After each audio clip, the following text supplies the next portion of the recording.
This is Mission Ready Body. This is my passion project. This is my pet project. This is for all of the veterans out there who want to reclaim their fitness, who want to better understand how to navigate the healthcare system, who have been there, done that, and now are paying the price for it.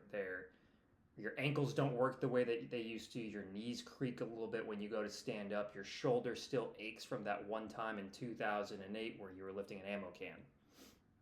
That's who this is for, but it doesn't mean that if you're not a veteran, there aren't going to be valuable lessons to learn. Now, full disclosure, I'm a physical therapist. And over the last 4.5, 5 years after getting out of the Army, I've learned quite a few lessons about fitness myself and my body. And even though my service was not nearly as demanding as the vast majority of other veterans, I've still learned that I'm paying a price for the activities that I did while I was in, and that I'm not nearly as fit as I used to be while I was in. And I'm on a journey to try and reclaim my fitness. I'm trying to get back to being mission ready. Now, like a lot of veterans, when I was 22, deadlifting, squatting over 370 pounds. I think my max was 375 for 5 back in the day. Deadlifting, 450 pounds for sets of 5. I thought I was invincible, and I thought that I'd be able to do that forever. Lo and behold, 32 hit, and life took a pretty big change. Suddenly my knees creak.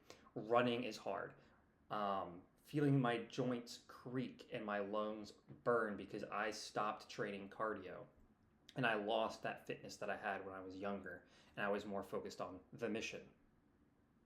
I pushed so hard for years to be the best that I could be, and then the minute I got out and went back to school, I didn't even realize that all that was slipping through my fingers as I prioritized studying in school. I lost sight of my mission, which is my primary mission, to take care of myself and my body. I only get one. So now, as a physical therapist and veteran, I'm here to share this podcast with you because it's time for us to reclaim our health. It's time for us to stop lying to ourselves and saying we're going to get back to being 22, but it is time for us to pick up the mantle of living long and healthy lives with longevity in mind, and to do the best that we can with the body that we have. And we have to embrace our new mission set, taking care of ourselves so we can live longer lives and not be a burden on those around us, and we can still be able to do the tasks that daily life require of us. So welcome to Mission Ready Body. Let's start with an obvious question. Who am I, and why should you listen to me? Well, I was in the Army. I was an analyst, all source, and I was enlisted. So I joined as an E4. I got out as an E5. I entered with a college degree, which is how I was able to be E4. My background is in cell and molecular biology. So you can say that I'm a bit of a nerd, but I understand things on a cellular level.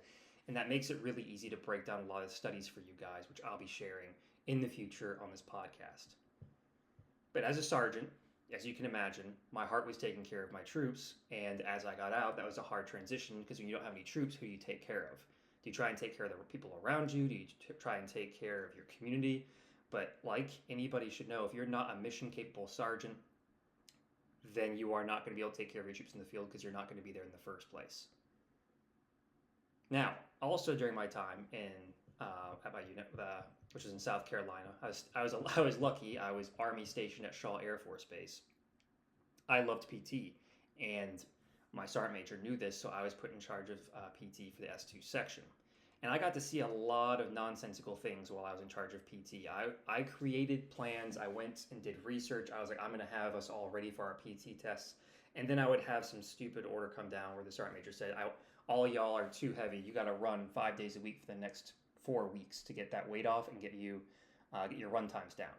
To which any sane human being would realize this would lead to shin splints. But be that as it may, sergeant major is sergeant major, so you don't tell sergeant major no. And so you do what he says, and suddenly, over a third of your guys are on profile with shin splints. But I loved PT, and I got to see how a big bureaucratic approach isn't the answer and that you need an individualized answer. And even more so, I got to see how Big Army does not care about the individual. We're here to accomplish a mission, and if that mission costs you your body, well, that's what you're here for. You signed away your rights. And this is what your retirement's going to cover. You're breaking your body now so you can retire early and get taken care of later. But what I didn't realize for myself was I was breaking my body down faster than I was building it back up. And the cumulative load between either ruck marches, training for the ACFT, the poor sleep, embracing the suck, all of it created compensations and dysfunctions that wouldn't show up for a couple more years once I got out. Now, once I got out, I got the opportunity to go to physical therapy school, and I got to work. Well, I wasn't working yet, but I was a student, and I did rotations at the Veterans Affairs in Salem, Virginia, and I also got to go to Walter Reed. I did 2 months as a student in Salem, which before you think, oh, he only did 2 months because he sucked. I did 2 months because that's how long the rotation was, and I did 4 months at Walter Reed. And getting to see the active duty guys there at Walter Reed was pretty insane, and it didn't do anything except instill in me an even deeper fire to help the veterans. I say the veterans, to help us. Guys and gals dealing with chronic back pain, blown out knees, shoulder issues that never quite healed right, surgeries, or a series of surgeries that still didn't get the best outcome. And I kept hearing the same stories. I kept hearing, I had this pain since my deployment in Iraq. I had this pain in my deployment since Afghanistan. I've had this issue since my Humvee flipped over. I had this issue since I had my TBI because I got blown up. I thought this was normal. Everybody in my unit had it. I tried pushing through it like we're top, but it's only getting worse. Or my favorite, whenever I ask a veteran how much pain they're in, I kid you not, they say, oh, you know, the normal amount. That's when everything finally, I don't want to say it clicked into place because this had been burning in my heart and my mind for a while. It's when finally everything culminated, kind of like a tsunami swiping over top of me. And it said, what are you going to do about it? Because we've been trained to push through our pain, to ignore our bodies, to measure our toughness by how much we can endure and not how much we can rebound. And I decided it was time to change that by doing this podcast. I'm making it my mission, and hopefully our mission, to help each other have the best possible outcomes we can, to take care of our bodies, so that way we can do the tasks that we want to as late in life as humanly possible. It's going to take discipline. It's going to take work ethic. It's going to take a mental toughness that's different than the type that we prided ourselves in pushing through the pain, and instead a mental toughness of I need to get up and do this even though I don't want to, just like we did with PT at 4:30 in the morning. And we're going to have to make it sustainable, not a one-time go, pass or fail, put it all in, and hope that you cross the finish line with your bloody, broken body, tumbling across it and still getting a pass. No, we're going to have to make this sustainable for longevity, and we're going to use evidence-based health practices that will actually help serve us for the next 40 years, if we're lucky. That's what this podcast is about. So let's talk about the elephant in the room. Veteran health after service. According to recent data, roughly 80% of veterans report dealing with chronic pain. That's why I said earlier, the joke, I'm in the normal amount of pain. Back pain, knee pain, shoulder pain,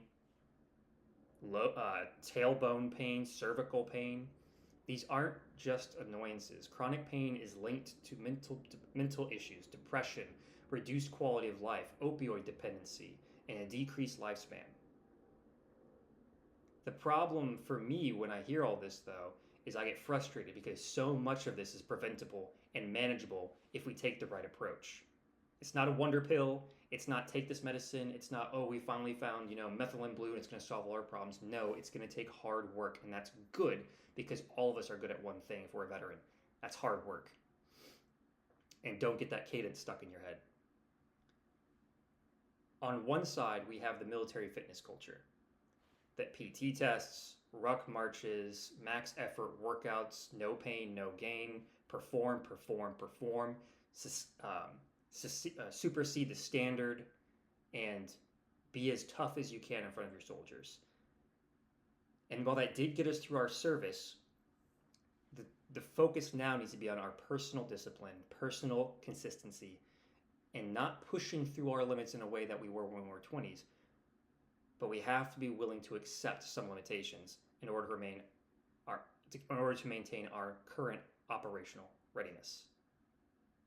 Now, on the other side of the coin, we have a different sort of approach. We have civilian fitness culture, trendy workouts, Instagram influencers, 30-day transformations.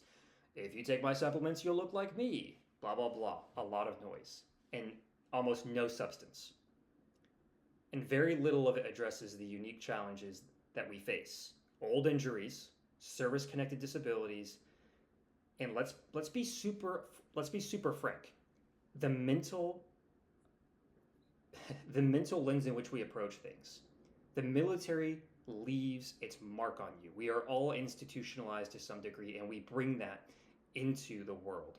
And when we look at the civilian culture, they don't get it.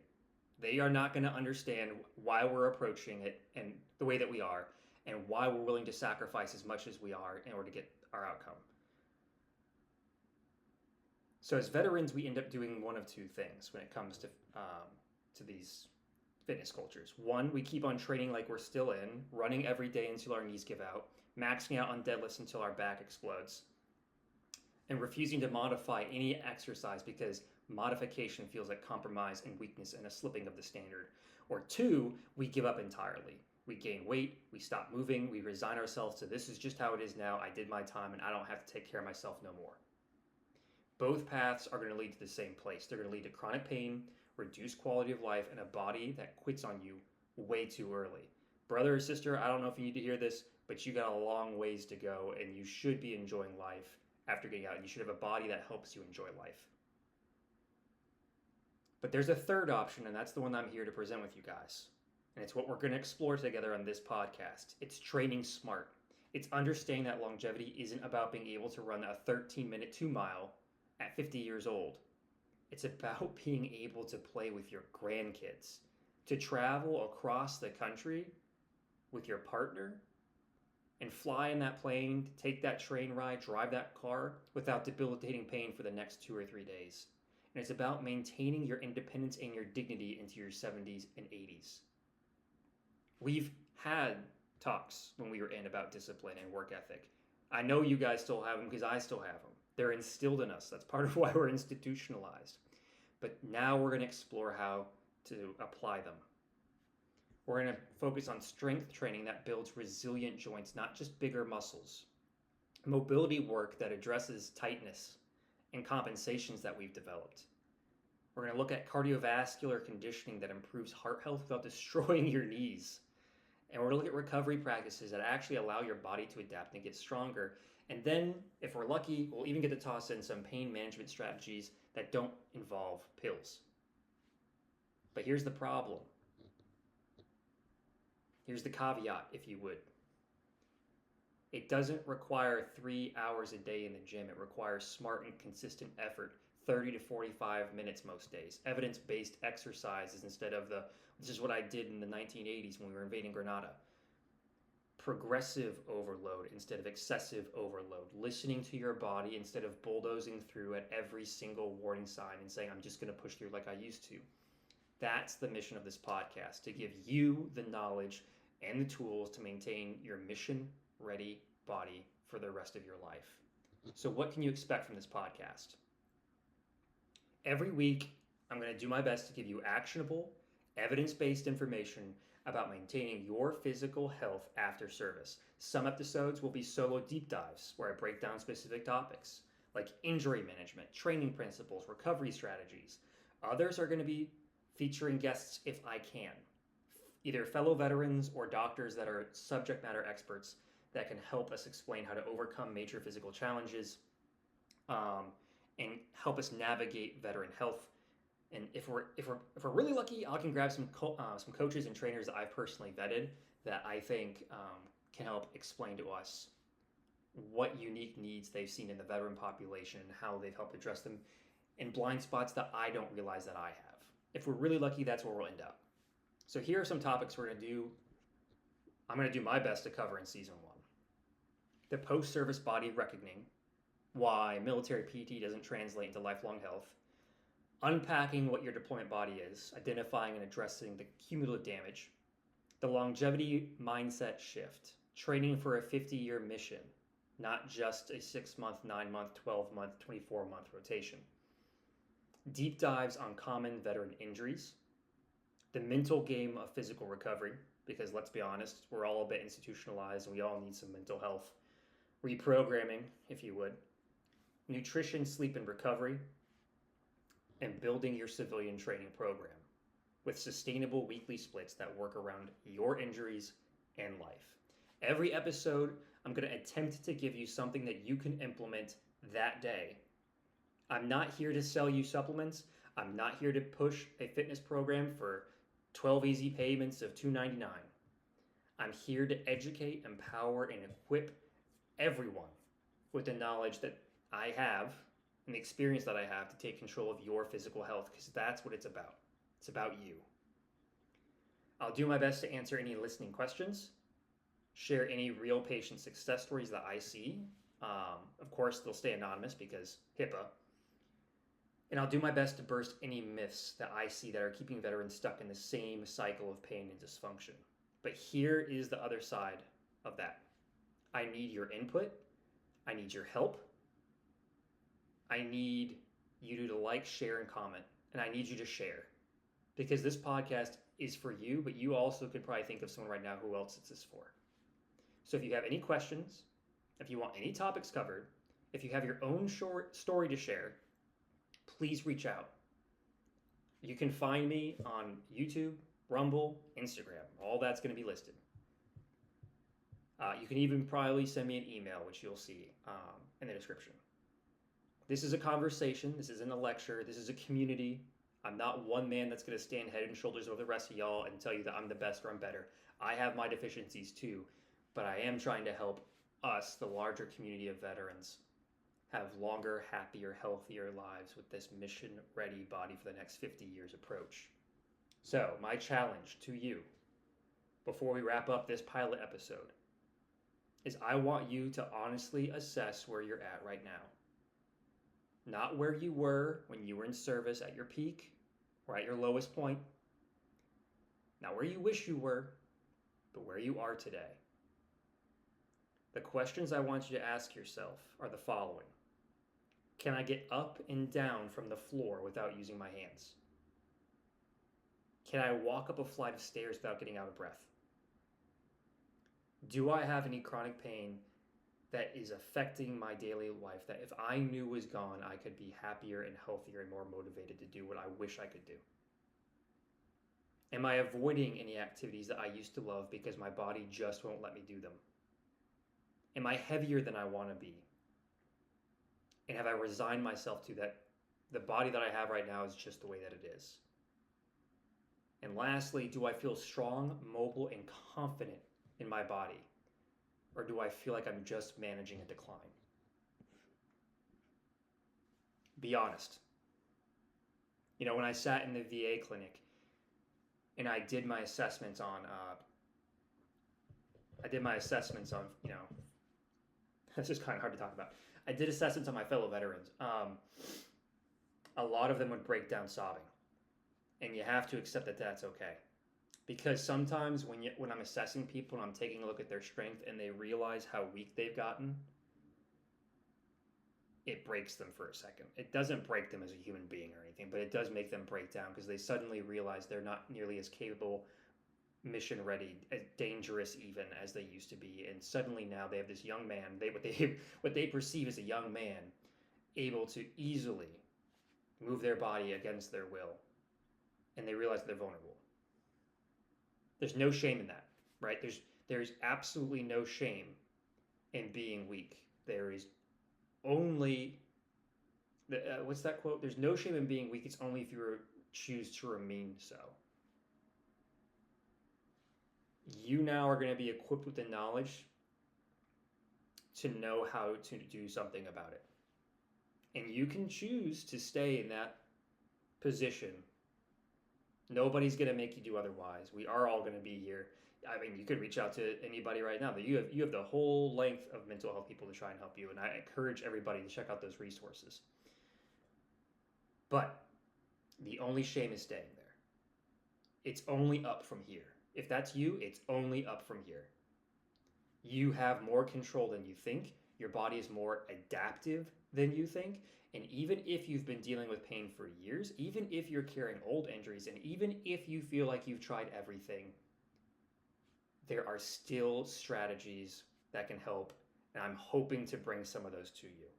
But it starts with your decision that you're worth the effort, that your health matters, that you didn't survive everything that you survived in the military and afterward just to spend the second half of your life in pain and misery and not able to enjoy it. You worked too hard and came too far for that to be the case. You've got decades ahead of you. And together, let's try and make them good ones. So here's my challenge. Commit to this podcast for just the next 12 weeks. Listen to the episodes. Implement one thing from each episode, just one. Maybe it's a mobility routine. Maybe it's fixing your sleep schedule. I got to work on that one. Maybe it's finally getting that nagging shoulder looked at by a physical therapist. It is the small 1% actions that we do every day that compound over time that help us build back that mission-ready body to help us enjoy the next few decades of our life. So here's the thing. I know you can do this, and you know you can do this. Anybody listening to this has the ability to do 1% better tomorrow, and then 1% better the next day. You've already proven that you've had the discipline, the work ethic, and the mental toughness, and you survived the military. So now we all just need to work together to redirect it towards something more sustainable. So I hope you'll come on me with this journey, and we can do this together.